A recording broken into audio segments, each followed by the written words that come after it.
Salut tout le monde. Les garçons. Bonsoir. Donc, désolé pour le petit retard, mais c'est pas grave. Enfin, moi je dis c'est pas grave, j'ai pas le choix de toute façon, je peux pas dire que c'est grave, je suis responsable. Je voudrais essayer de réfléchir avec vous ce soir sur un thème qui est souvent au cœur même de l'univers, soit de la religion, soit de la famille.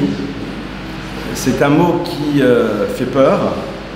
Ça s'appelle l'univers de la culpabilité et de la culpabilisation. Alors, le point de départ de ma réflexion va être le suivant. Vous savez que quand vous lisez le texte de la Torah, vous avez au début du texte de la Torah deux échecs retentissants. Le premier dans la relation à Dieu et le second dans la relation à l'autre. Alors dans la relation à Dieu, vous le connaissez, c'est lequel cet échec? Dieu dit à Adam, tu peux consommer de tout, mais de l'arbre de la connaissance, tu ne consommeras pas. Résultat des courses, qu'est-ce qui se passe? Adam vient et consomme. Première erreur. Seconde erreur, elle est beaucoup plus dramatique. C'est quoi? C'est l'histoire du premier meurtre de l'histoire, c'est-à-dire de Caïn, qui va tuer son frère Abel. Pour une sombre histoire de jalousie, c'est légèrement plus complexe. Ce qui est intéressant, c'est quand vous regardez le texte, dans les deux cas, on a le même principe de réaction. Alors, moi, je vais me mettre dans la posture de Dieu. Imaginez donc, je suis Dieu, soyons un peu mégalos. J'ai donné un ordre. Cet ordre n'est pas respecté. J'appelle donc quelqu'un qui s'appelle Adam. Je lui dis, où es-tu? Genre, je ne sais pas, ce qui est très curieux. Ayeka, où t'es? Comme s'il fallait faire une forme de localisation par GPS. Et à ce moment-là, moi, si je vois Adam, je lui dis même pas où tu es. Je me tourne vers lui, je lui dis, oh, pourquoi t'as mangé? Or, c'est pas du tout ce qui se passe. Dieu appelle Adam, il lui dit, Ayeka, où es-tu? Que se passe-t-il? Je ne te vois plus. Et à ce moment-là, il engage une forme d'échange avec lui. Serait-ce à dire que peut-être, alors Adam dit, non, mais parce que je me cache, je me sens nu. Dieu lui dit, serait-ce à dire que tu as consommé de l'arbre de la connaissance du bien et du mal? Idem avec l'histoire de Caïn. Dieu est au courant que Caïn a tué son frère. Pourquoi il ne l'attrape pas immédiatement en disant, Caïn, pourquoi as-tu tué ton frère? Il vient, il l'appelle, il dit, il est où? Où est Caïn? Où est Evel, pardonnez-moi, où est Abel ton frère? Et Evel Achicha. Et lui, il dit, oh, je sais pas gardien de mon frère, que sais-je? Et après, il lui dit, ah, donc ça voudrait dire. C'est très intéressant de voir que les deux premières fois où il y a faute, il n'y a pas instrumentalisation de la faute pour poser immédiatement un doigt accusateur sur celui qui a fait l'erreur. C'est-à-dire qu'on a ici un texte qui nous renseigne sur quelque chose qui est assez incroyable. C'est comment gérer le rapport à la transgression. Comment on gère le rapport à la transgression? Comment Dieu décide-t-il de gérer lorsqu'il y a désobéissance? Et dans les deux cas, on voit le même principe qui est de ne pas utiliser ton échec pour te tirer vers le bas. Parce que quand on vient et on dit « t'as fauté », qu'est-ce qui se passe? Le gars, il est là, il ne peut rien dire. Il ne peut pas dire à Dieu « je ne l'ai pas fait », il l'a fait. Tu as tué ton frère. Il dit « que se passe-t-il? Où es-tu » En deux mots, je sais ton histoire, je n'ai pas envie d'instrumentaliser ton histoire pour pouvoir construire avec cela un rapport qui t'empêchera peut-être de te reprendre et d'être dans un mouvement vers le haut. Et ça, c'est très intéressant. La culpabilité nous ouvre à la culpabilisation. La culpabilisation construit l'univers du pouvoir entre celui qui culpabilise et celui qui est culpabilisé. Et quelque part, la Torah est en train de me dire, ça, ce n'est pas du tout de cette manière que l'on construit. D'ailleurs, je ne sais pas si vous le savez, vous avez peut-être pour certains l'habitude de prier. Et dans la prière du soir, à un moment, on dit une phrase très curieuse. On dit à un moment, Haser Satan milfanenu me'acharenu. Ce qui veut dire, on dit à Dieu, enlève le Satan de devant nous et de derrière nous. Alors c'est quoi le Satan? J'en sais rien. On va le traduire de la manière suivante. Ce sont ces éléments qui nous poussent à gâcher nos énergies. Ce sont ces éléments qui nous poussent à ne pas faire avec nos énergies quelque chose qui a du sens. D'accord? On ne va pas rentrer dans la faute, dans la transgression. Alors celui-là, enlève-le de devant nous. Traduction, on demande à Dieu de nous aider à ne pas tomber dans les pièges d'un univers dans lequel, eh bien, j'utiliserai mes énergies de manière non productive. Mais c'est quoi le Satan de derrière nous? Disent des maîtres de la chassidoute, le Satan de derrière toi, c'est celui de la culpabilité. Celui qui, après ton échec, construit de toi-même une image négative et donc t'enfonce encore plus. Et ce n'est pas juste dans l'univers du religieux, mais c'est dans tous les univers. Lorsque nous sommes confrontés à un échec, lorsqu'à un moment, nous réalisons que nous n'avons pas été à la hauteur de nos attentes par rapport à nous-mêmes, le sentiment de culpabilité peut être quelque chose qui va nous enfermer et qui, quelque part, nous empêchera de construire. Il est aussi dangereux que cet élément qui nous pousse à ne pas construire dans la bonne direction. C'est la même problématique. Dans les deux cas, c'est quelque chose qui détruit. Et donc, intéressant de voir que tous les soirs, pourquoi le soir? Le soir, c'est un petit peu l'univers du sombre, l'univers de l'angoisse, l'univers dans lequel on voit les choses de manière pesante. Dans cet univers-là, on dit à Dieu, aide-moi à ne pas tomber dans cette problématique. Aide-moi à ne pas tomber dans cette dimension de culpabilité. Je vais raconter une histoire qui m'est arrivée il y a quelques années, il y a longtemps. J'avais plus ou moins votre âge. Était venu à Paris un homme très particulier, qui n'est plus de ce monde d'ailleurs. C'est sans doute le seul rabbi chassidique sans barbe. Parce que victime des expériences de Mengele à Auschwitz. Il s'appelait le rabbi de Calive. C'était un rabbi sans barbe. Et je me rappelle, il était venu, il avait donné un cours. Et dans le cours qu'il nous avait donné, il avait dit une phrase. Il avait parlé de l'histoire de Sodome et Gomorrhe. Vous savez, cette ville totalement pervertie, dans laquelle un homme qui s'appelle Lot, qui est le neveu d'Abraham, a vécu un certain temps. Lorsque Sodome et Gomorrhe vont être détruites, Lot, neveu d'Abraham, va être sauvé de manière miraculeuse. Parce qu'il reste le neveu d'Abraham. Et qu'il ne s'est pas totalement perverti. Et au moment où ils disent de sortir, ils lui disent, attention, Himalet al-Nafshecha, tu vas te sauver maintenant, mais une règle. Al-Tabit acharecha, ne te retourne pas en arrière pour voir la destruction. Tu as été, ne te moque pas de ce qui était en train d'être détruit alors que tu aurais pu y être. D'accord? Ce maître nous a ouvert à une autre lecture. Il m'a dit, tu as pu être dans Sodome et Gomorrhe, mais à un moment tu as décidé de t'en arracher. À un moment tu as décidé que ce n'est plus là où tu voulais construire ton histoire. Tu veux te sauver de cet univers. Il y a une règle. Al-Tabit acharecha, ne regarde pas en arrière.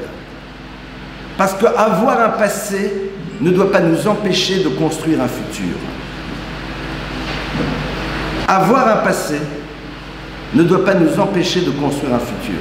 Il y a une phrase que j'affectionne très particulièrement et que je cite souvent, de quelqu'un qui s'appelle Viktor Frankl, qui était un psychiatre juif autrichien qui a vécu à Auschwitz. Il est sorti d'Auschwitz. Il a développé un concept que l'on appelle la logothérapie, c'est-à-dire la thérapie par le sens. Il a dit une phrase, moi, qui m'a bouleversé. Il a dit, dans la vie, il faut décider à un moment de ne plus être l'enfant de son passé, mais de devenir le parent de son futur. On doit décider à un moment de ne plus être l'enfant de son passé. mais on va être le parent de son futur. Et pour ne pas être l'enfant de son passé, il ne faut pas tomber dans la dimension de culpabilité qui ferait que même ce que je fais maintenant n'est pas une construction, mais juste une réparation. D'ailleurs, vous le voyez, souvent on dit aux gens, enfin on dit, certains disent à des personnes, tu sais, tu as fait des choses, alors en faisant ça, tu vas réparer. Le tikkun. On ne peut pas construire si sans arrêt on est en train de réparer. Et c'est vrai que c'est là où il y a lieu de bien réfléchir. Cette culpabilité ne doit pas nous amener à ne pas prendre conscience de la valeur et de l'importance des choses. Moi, j'ai rencontré des personnes dans ma vie qui, pour ne pas vivre de sentiment de culpabilité, ont décidé de construire un autre système de valeurs. Et c'est simple. Vous invalidez le système de valeurs dans lequel vous êtes, donc vous n'êtes pas coupable, donc vous vivez bien le truc. Non, le système de valeurs est là. Tu t'es planté, et alors? J'ai eu le privilège de rencontrer un maître qui n'est plus de ce monde, qui s'appelle Rav Moshe Soloveitchik. Quand on venait chez lui, et qu'on avait le courage de lui dire à un moment, on a besoin de vous parler, on n'est peut-être pas très content de nous-mêmes. C'est-à-dire qu'en deux mots, on n'est pas là, vous savez, dans la série, article 1, le chef a raison, article 2, quand le chef se trompe, se référer à l'article 1. Qu'on avait un tout petit peu cette capacité de ne pas avoir peur, de ne pas penser qu'on était la référence, et que tout tournait autour de notre vision du monde. Eh bien, quand on lui racontait, il nous disait la chose suivante, et alors? Ok, tu l'as fait. Je n'ai pas dit que ce que tu as fait est bien. Évidemment que ce comportement, quel qu'il soit, a lieu d'être repensé. Mais pourquoi as-tu décidé de définir ce que tu es à travers le prisme d'un événement? Pourquoi tu veux te construire un casier judiciaire? Parfois, comme on se voit à travers une dimension négative de nous-mêmes, alors soit on s'enferme, soit on décide que ce n'est pas négatif. Vous savez, ces gens qui construisent des théories pour justifier ce qu'ils sont, par peur d'être dans l'acceptation d'une dimension de dysfonctionnement chez eux, parce que s'ils la découvrent, eh bien à un moment ça crée sur un regard trop négatif. Non. Il y a des choses sur lesquelles on n'est pas à la hauteur. Et alors? Au contraire. Vous savez, quand quelqu'un a le courage de sortir de son propre mensonge et de se confronter à une réalité de lui qui n'est pas celle qu'il devrait être, quelque part c'est un moment de bonheur. Parce que maintenant il sait sur quoi il va pouvoir progresser. Maintenant il sait sur quoi il va pouvoir grandir. Maintenant, il sait sur quoi il va pouvoir évoluer. Mais il y en a qui inventent des théories. Ils disent, mais je vois pas où est le problème. Et moi, je suis cool. Et c'est toi qui es pas cool. Et quand la Torah, elle dit, et quand l'autre, il dit. C'est même sur les règles de savoir-vivre. Les règles de savoir-vivre minimales. Oh, je vois pas où est le problème. Il y a un problème, il va falloir que tu le règles. Mais c'est pas pour autant que tu es défini à travers ce problème. La culpabilité est enfermante lorsqu'elle m'amène à construire cette vision négative de moi-même. Le savoir des éléments qui ne vont pas chez moi est au contraire une ouverture vers une nouvelle dynamique d'existence. C'est un pur moment de bonheur. Un pur moment de bonheur. Parce que je sais sur quoi je vais maintenant engager des zones de progression. Et c'est passionnant. C'est vraiment passionnant. Ça, c'est la première partie que j'avais envie de développer avec vous. Sur, donc, ce texte de la Torah, dans lequel on voit que Dieu ne se saisit pas de l'erreur pour pointer un doigt accusateur, dans lequel on voit que Dieu veut ouvrir le dialogue, et dans les deux cas, Adam et Caïn fuient ce dialogue.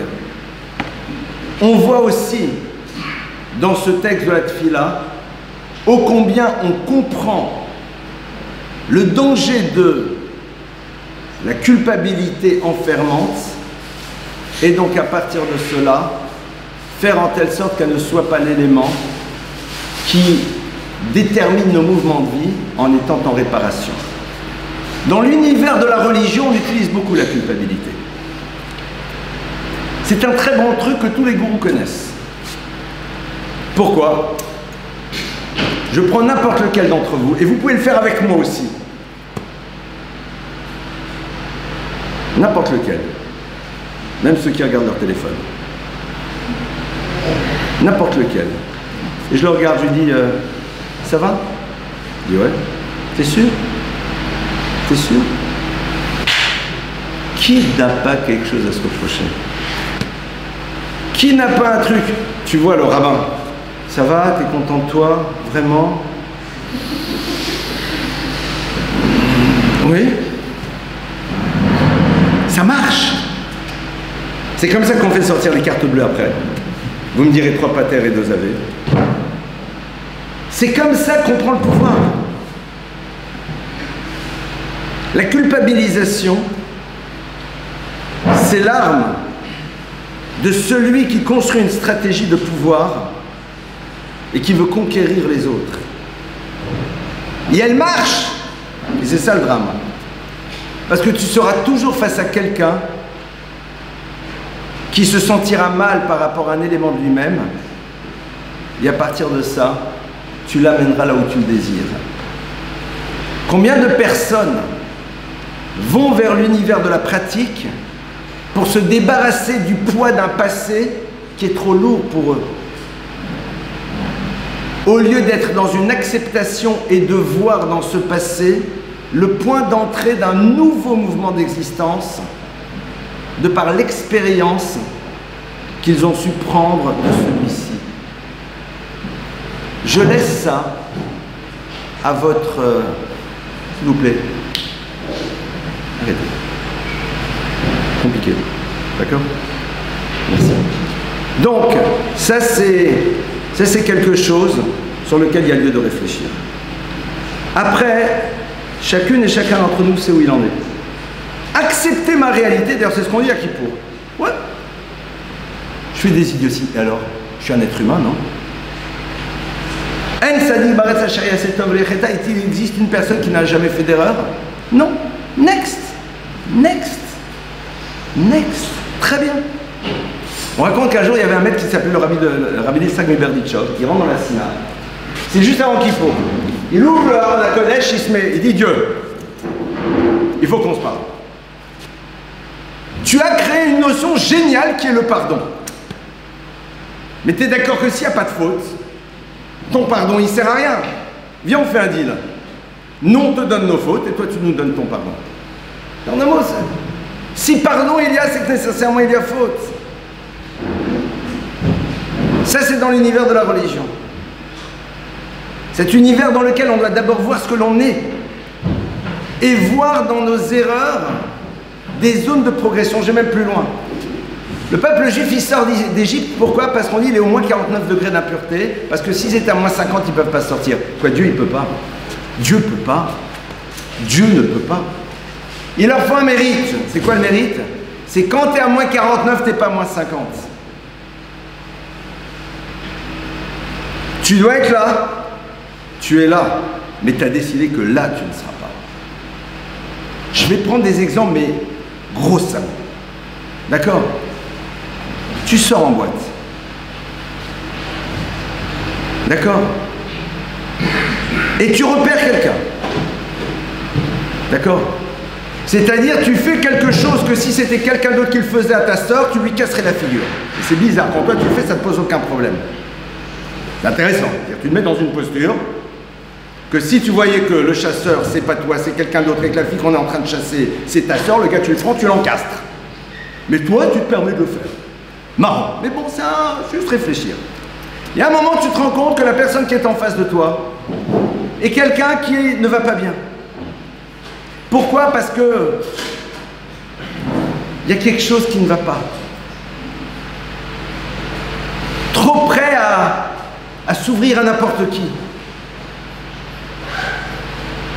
À ce moment-là, tu es là, tu aurais dû être là. Mais tu dis, mais là, je n'irai pas.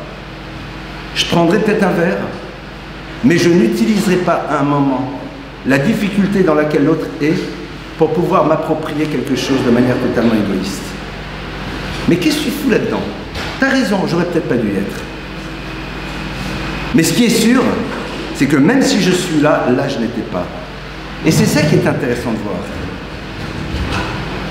T'as décidé d'en fumer une, et pas juste une Marlboro Light. Et t'en as vu un, c'est peut-être la première fois, t'as dit non, je ne lui donnerai pas. Mais qu'est-ce que tu fous avec la tienne? Et pourquoi tu dis ça? Mais ça je ferai pas. Je n'initierai pas quelqu'un à quelque chose dont je connais la toxicité, même si je me raconte à moi-même des histoires. Ça, c'est une grandeur. Apprendre à poser ce regard sur nous. Et ne pas tomber sans arrêt à dire « j'aurais dû être là, donc je ne suis pas bon ». Non. Tu aurais dû être là, mais tu aurais pu être là. Et tu es là. Et c'est génial. Parce que c'est toi, à un moment, qui as fait le choix de te dire « stop, je me mets des cadres et des limites ». Même à l'intérieur d'une dégringolade, quelle qu'elle soit, religieuse, émotionnelle, psychique, ce que tu veux. Être capable à un moment de dire « ça, ce n'est pas moi, ça, ce n'est pas possible », c'est ça l'expression de notre grandeur. Et c'est quelque chose qu'il faut être capable de voir et de savoir s'applaudir. Savoir s'admirer soi-même. Se dire, j'ai su à un moment me poser mes propres cadres et me mettre en place mes propres limites. Ça, c'est la première chose. Seconde chose que l'on retrouve beaucoup, c'est l'univers de la culpabilité, de la culpabilisation dans le monde de la famille. Certains appellent ça par un raccourci le concept de la mère juive. D'accord? C'est la mère juive, là, celle qui transforme son enfant moyen en génie, quoi. D'accord? D'où vient la culpabilité et la culpabilisation dans l'univers des familles? C'est la meilleure manière de s'approprier l'enfant en le rendant responsable de notre bien-être et de notre mal-être. Vous savez, ça commence très tôt. Tu sais comment je suis triste alors que j'ai fait tellement d'efforts que tu me ramènes qu'un 8 sur 20? Celle qui est très contente ou celui qui est très content, c'est le thérapeute, parce que dans 20 ans, il prend 20 séances. En deux mots, ton échec crée chez moi une souffrance. Sympa. J'ai 8 ans. Si je suis comme il faut, t'es heureux. Si je suis pas comme il faut, t'es malheureux. J'ai une sacrée responsabilité sur la tête. Ça commence tôt. Est-ce qu'on se sent capable de dire ben, c'est pas mon problème, c'est le tien? Non. Ça va plus loin. Si tu veux te marier avec lui, avec elle, l'essentiel c'est que tu sois heureux, tu sais, moi c'est pas important. Genre. D'accord? Comment il chante Goldman? Juste quelques mots et le trouble de toute une vie, n'est-ce pas? Non, fais pas. Moi c'est pas grave. De toute façon, j'ai l'habitude et puis. Tu vois, deux, trois mots, quoi. C'est la même chose. Non, mais c'est pas grave si t'aimes pas mon tchoulan ou mon gefilte fish. Non, c'est mes origines ashkenazes ou madafina. C'est pas grave. Tu te sens prêt de ne pas le manger? Non, je pensais que t'aimais, hein. Mais l'essentiel. Non, non, mais c'est pas grave, non, non. Bon, vraiment, si t'as. Viens. Alors, vous allez dire, ça, c'est bon, ça mange pas de pain. Si. Parce que c'est construire un système.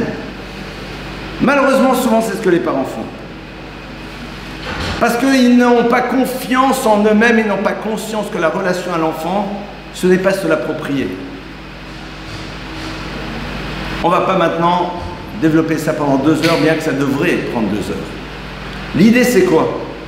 C'est que quand dans la vie, vous prenez une décision, quand vous faites un choix, et que ce choix, pour vous, il est basé, il est censé, il est construit, à ce moment-là, être dans une relation saine avec ses parents, c'est dans un échange dans lequel on n'utilise pas l'instrument de la culpabilisation pour nous obliger à changer d'avis.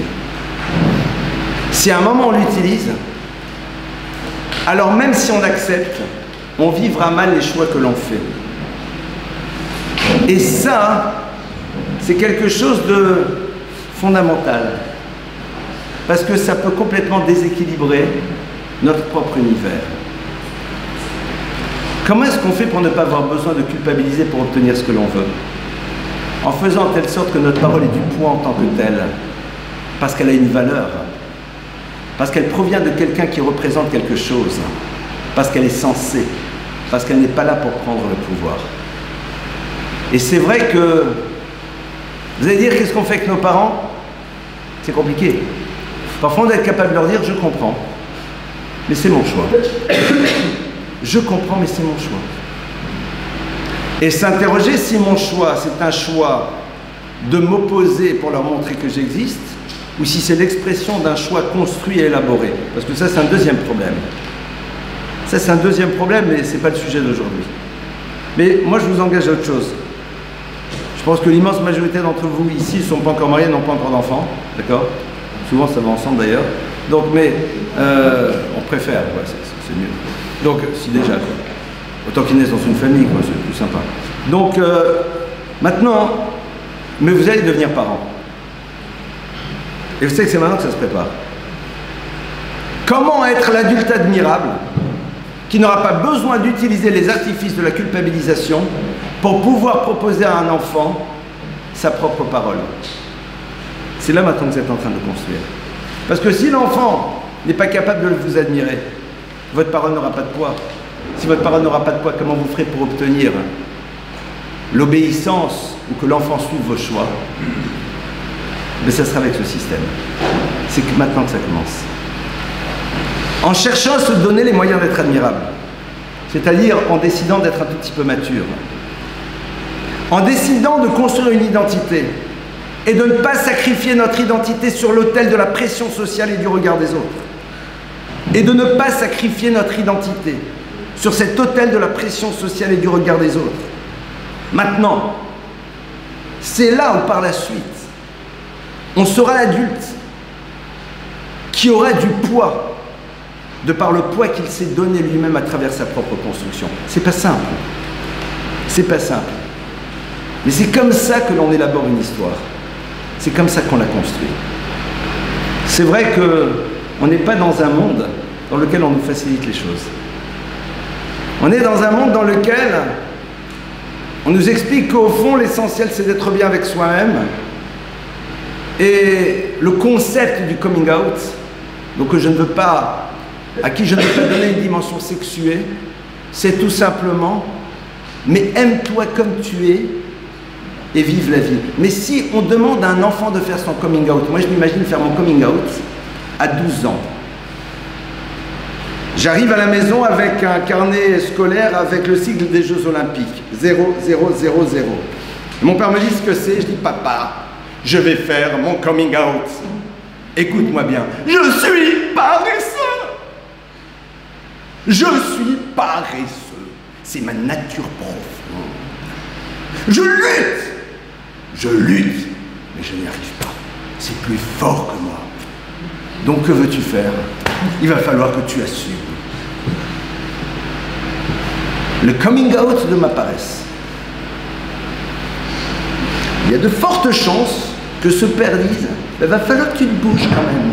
Alors qu'on ne fasse pas de lien en disant, donc ça veut dire que dans les écoles coming out, il faut dire ceci, cela. Parce que j'adore les gens qui vous font dire des choses que vous n'avez pas dit. Je ne donne pas à ça une dimension sexuelle. Le concept, qui si on le retraduit dans d'autres univers, serait inacceptable. C'est intéressant. Mais on est dans l'ère dans laquelle on nous apprend à le faire. Mais retraduisez ça dans ce domaine, vous allez voir ce que ça donne. Et si c'est valable là-dedans, c'est valable dans d'autres choses aussi. C'est intéressant à réfléchir. Comment faire pour régler ces contextes soi-même? Comment faire pour ne pas se sentir coupable et accepter une réalité qui est parfois difficile? Oui, j'ai une nature paresseuse, oui, elle est là. Oui, pour moi, la notion d'effort est complexe. Mais comme je l'ai dit au début, c'est génial. Parce que je sais où vont être mes batailles. Vous savez, quand le matin, vous vous levez, et vous savez où sont vos batailles, et qu'elles ne vous sont pas imposées par le monde, mais que vous décidez de choisir vos propres batailles, parce qu'elles sont liées à la transformation de vous-même, je vous assure que c'est passionnant. C'est passionnant. Et dans ce cas-là, et je conclue là-dessus, même l'échec n'est pas symbole de culpabilité. Pourquoi? Il y a marqué comme ça dans la Gemara, Sheva Pamim Tzadik Yipol Vekam. Le Tzadik tombe 7 fois, il se relève. Première lecture classique, même s'il tombe, il se relève. Un des mecs les plus prestigieux qu'on ait connu, qui s'appelle Rav Yochanan de Mir, vient et dit non, Il y a une autre explication. La grandeur du tzaddik, c'est-à-dire de quelqu'un qui essaye d'être juste dans sa vie, pas quelqu'un de bien, quelqu'un qui essaye de se comporter de manière juste, de faire preuve de justesse. C'est quoi sa grandeur? C'est d'être capable de dire je suis tombé. Parce que si je dis que je suis tombé, alors je sais où je dois être, même si je n'y suis pas maintenant. Si je dis je suis tombé de la table, ça veut dire que j'ai conscience que là où je me trouve, ce n'est pas ma place. J'ai encore conscience de ce que je suis censé être, même si à l'instant, je n'y arrive pas. Et c'est ce qui est génial. Savoir où on est censé être, même si on ne l'est pas, et faire sur la base de ça la construction d'un futur. Voilà quelques idées que je vais partager avec vous sur cette thématique. Et je voulais bien entendu, puisqu'on a commencé en décalé, qu'on partage ensemble, si vous le voulez, quelques questions sur ce qu'on vient de voir avant de conclure. À vous les questions sur la gauche. Mais les questions, c'est comme le cours, hein. C'est le même principe. Vas-y. Vous avez parlé du fait qu'on ne pouvait pas construire si on passe son temps à réparer. Oui. Pourtant, on parle tout le temps du fait qu'on a pu faire une réparation. Voilà. Alors, donc la question est la suivante, je vais la redire à voix haute. La question est la suivante. J'ai dit qu'on n'est pas là pour réparer, or sans arrêt on nous explique qu'on est là pour réparer. C'est pas ça. De facto, notre vie répare quelque chose. Mais dans mon action, je ne suis pas là pour réparer, je suis là pour construire. Et cette construction opère un certain nombre de choses. Et je vais vous donner ça dans l'univers de la psychologie. À un moment, imaginez-vous dans une relation amoureuse. Vous savez ce que c'est, non?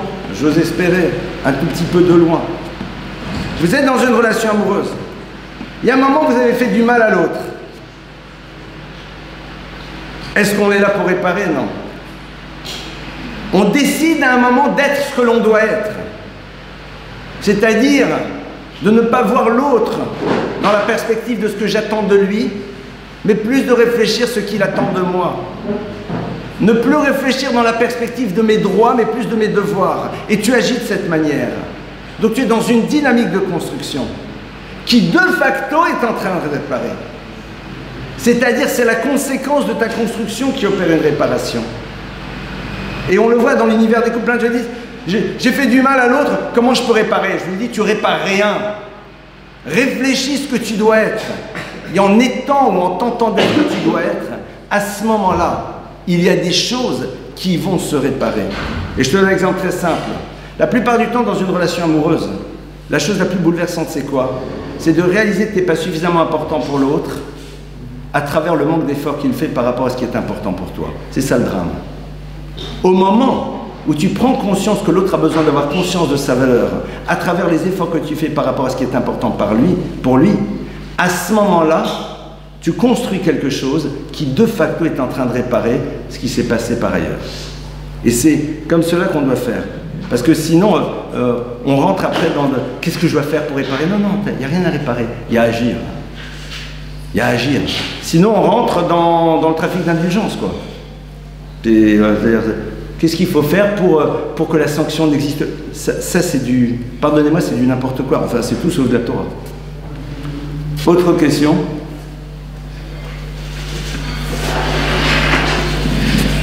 Oui, vas-y. Alors, quand on fait tchouva, quand on fait un retour, on doit regretter. Alors d'abord, moi j'ai un problème. Comment tu regrettes un kiff? On dit, il faut... Je vais entendre. Je veux juste développer la question. Attends, les huîtres, elles étaient bonnes? Yes. La plage, elle était sympa? Oui. La musique était bonne? Oui. Oui ou non? Oui, tu l'as kiffé. D'accord. Et sans être quelqu'un de bas de gamme. D'accord. Comment tu regrettes un plaisir? Je veux dire, c'est la même chose que le gars qui se met à l'héros ou bien à la coque. Quand il réalise ce que ça a pu lui faire de mal et surtout quand il voit à côté de quoi il est passé. Donc déjà, le fait de regretter, c'est pas simple. Après, cette notion de regret, doit amener au quelque chose de très simple. J'ai envie de construire autrement. Le regret, dire donc je mets cette chose de côté, elle ne sert à rien, et qu'est-ce que je décide de faire? Et que le regret, c'est juste la prise de conscience de la dimension toxique éventuellement, mais ce n'est pas une culpabilité. C'est-à-dire je ne me sens pas écrasé. Le jour de Kippour, on peut pleurer un peu, parce qu'on dit quel dommage d'avoir gâché. Mais attention, parce que sinon après, la fête par excellence c'est Pourim, c'est dans la joie que les choses doivent se passer. C'est génial d'être dans cette prise de conscience. Et c'est celle-là qui nous amène. Donc oui, on a le droit de se dire, dommage, je regrette, je regrette cette truc, c'est ridicule, je suis idiot. Je me suis retrouvé dans un truc qui est un peu bidon, et maintenant j'en vois les conséquences, ou pas même, et j'ai perdu mon temps. Bon, next. Pardonnez-moi. Autre question? Vous attendez les glaces? Parce que ça fond les glaces sur ces trucs-là. Raphaël, je dois arrêter. Est-ce qu'il y a encore une question? Non, sinon tout va bien. Tout va bien? Bon, encore une question, et après on arrête. Est-ce que le fait du coup de ne pas culpabiliser, ça nous pousse peut-être à faire des choses qu'on ne devrait pas faire? Est-ce que ne pas culpabiliser, ça ne nous pousse pas à faire des choses qu'on ne doit pas faire? Le sentiment d'avoir mal agi doit être présent. C'est-à-dire, à un moment, tu n'as pas calculé quelqu'un. Moi, l'autre jour, je me suis retrouvé dans un endroit dans lequel je sais que j'ai mal agi vis-à-vis de quelqu'un. Bémet. Bon, cette personne n'a pas fait exactement ce qu'elle devait faire, c'était pas très correct. Mais à un moment, j'ai réagi de manière un peu sèchement. J'aurais pu réagir autrement. L'autre jour, j'y réfléchissais. Je me suis dit, c'est pas sympa ce que j'ai fait. Mais je me suis pas senti écrasé. Mais j'ai pris conscience, je me dis, mais c'est pas correct. Pourquoi j'ai pas fait l'effort de lui dire les choses autrement? Donc je lui ai écrit un message, lui demandant pardon. Je lui ai dit, voilà, l'autre jour il s'est passé ça, t'as fait tel et tel truc qui était très embêtant. Pour un moment t'expliquer les choses, je l'ai dit un peu sèchement, je le regrette parce que j'ai pu te le dire autrement. D'accord? Mais je suis pas là. Voilà, quelle catastrophe, quelle angoisse. Évidemment que quand parfois on a fait des choses ultra graves et ultra lourdes, se sentir mal, ça fait pas de mal. D'accord? Se sentir mal dans ce genre de situation, ça fait pas de mal. Mais derrière, la personne là, on dit, c'est horrible ce que j'ai fait, c'est nul. Je dis, t'as raison, c'est horrible et c'est nul. On fait quoi maintenant? D'abord, tu demandes pardon. D'accord, souvent. Tu sais, demande pardon. Je l'ai pas calculé la fille, je l'ai pas calculé le gars. Je me sens honteux. Ah, je lui demande, non, oui, j'ai envoyé un SMS. Super courageux. Oh là là. En plus, on sait même pas où tu l'as écrit le SMS, où tu étais à ce moment-là. D'accord? Entre nous, j'ai besoin de te voir, les yeux dans les yeux. Eina Shunra de Liba, les yeux sont liés au cœur. Prends le courage de dire à quelqu'un j'arrête. Tiens, prends le courage dans le regard, de lui dire pourquoi. Vas-y, sois un mensch, sois une fille bien, sois un garçon bien. Donc tu l'as fait, tu l'as pas fait. C'est un peu mal. Ce fait de se sentir, ok, mais tu l'as fait. Next, on fait quoi maintenant? D'abord, cette prise de conscience t'amène à penser les choses différemment. Après, si c'est vis-à-vis de l'autre, comment tu répares? Alors si c'est une relation quotidienne, en agissant de manière positive. Et si c'est avec quelqu'un que tu ne vois plus, en lui demandant pardon. C'est-à-dire en donnant à l'autre cette conscience, que tu as pris cette conscience de ton erreur, et tu lui demandes de bien vouloir t'accorder le pardon. On dit pas à l'autre, excuse-moi. Non. Veux-tu m'excuser? Es-tu d'accord de m'excuser? Parce que excuse-moi, c'est un impératif. Hein. Excusez-moi, non. Excuse-moi, non. Veux-tu m'excuser? Mais après, next. C'est-à-dire que même quand cet acte qui est nécessaire a été fait, next. On dit à Dieu, Ratati Aviti, j'ai fait une erreur. Next! Next! Tout de suite. C'est quoi la suite maintenant? Voilà un petit peu comment on peut imaginer les choses. Alors, juste pour essayer de se donner peut-être des petits travaux, parce que parfois il faut ça, comment est-ce qu'on construit les choses de manière concrète. Déjà, être dans la conscience d'un dysfonctionnement, sans se sentir écrasé par la culpabilité, sauf si vraiment on a fait quelque chose de dramatique par rapport à quelqu'un, où là on doit avoir honte de soi. Voir dans nos difficultés l'ouverture vers une possibilité de mouvement. Faire attention de ne pas tomber dans les culpabilisations, ni dans un sens ni dans un autre. Et comment faire pour nous ne pas devenir un jour des adultes culpabilisants. Donc comment se construire pour que notre parole ait du poids et soit pas obligé d'utiliser ce système pour amener l'enfant là où on le désire. et puis se rappeler de cette phrase que je vous ai citée tout à l'heure de Viktor Frankl, ne pas être l'enfant de son passé, mais décider d'être le parent de son futur. C'est ce que je nous souhaite. Voilà, je vous remercie pour votre attention.